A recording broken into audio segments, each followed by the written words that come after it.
நாடு முழுவதும் நாளைக்கு நீட் தேர்வு நடக்க போகுது.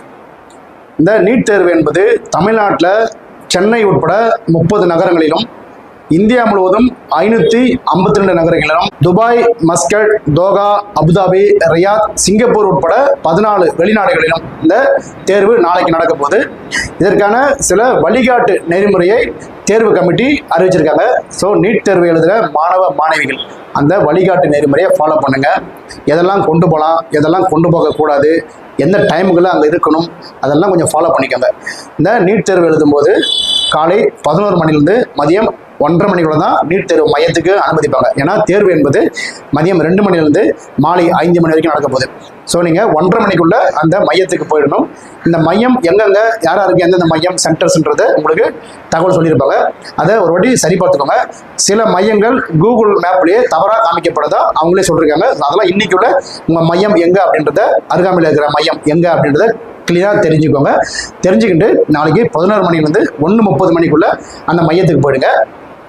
இந்த தேர்வு என்பது மொத்தம் 552 நகரங்கள் நடக்கும்போது இந்தியாவில், தமிழ்நாட்டில் சென்னை உட்பட 30 நகரங்கள் நடக்கும்போது இந்த தேர்வு மொத்தம் 2 லட்சம் பேர் இந்த தேர்வு மூலயமா மருத்துவ படிப்புக்கு போவாங்க. ஆனால் விண்ணப்பம் வந்து பார்த்தீங்கன்னா 22,80,000 விண்ணப்பங்கள் வந்திருக்கு. அதில் ஆண்கள் 9,47,000 பேர் விண்ணப்பிச்சிருக்காங்க. பெண்கள் 13,33,000 பேர் விண்ணப்பிச்சிருக்காங்க. ஸோ இதிலிருந்து தான் இந்த தேர்வு நடக்க போகுது.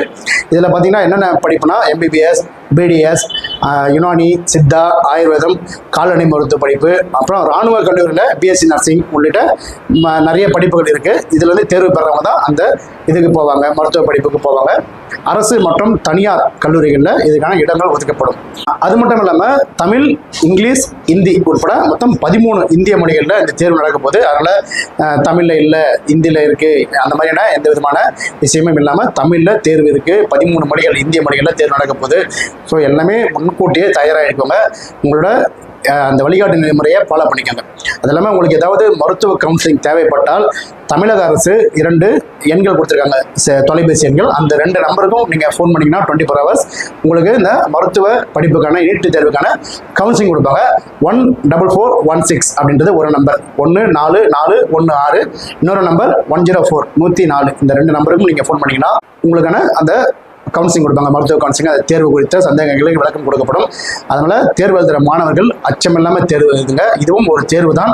இது மருத்துவ படிப்பு இல்லைன்னா நிறைய படிப்புகள் இருக்குது அப்படின்றத இப்போ மைண்ட் செட்டை வச்சுக்கோங்க. தேர்வு எழுதுறவங்களாம் வெற்றி பெற முடியலனா கூட உங்களுக்கான அடுத்த ஆப்ஷன் இருக்குது. இதுலேயே நிறைய ஆப்ஷன் இருக்குது. MBBS இல்லாமல் நிறைய ஆப்ஷன் கொண்டு வந்திருக்காங்க. ஸோ அதனால் தேர்வை தைரியமாக எழுதுங்க. எந்த விதமான அச்சமும் தேவையில்லை.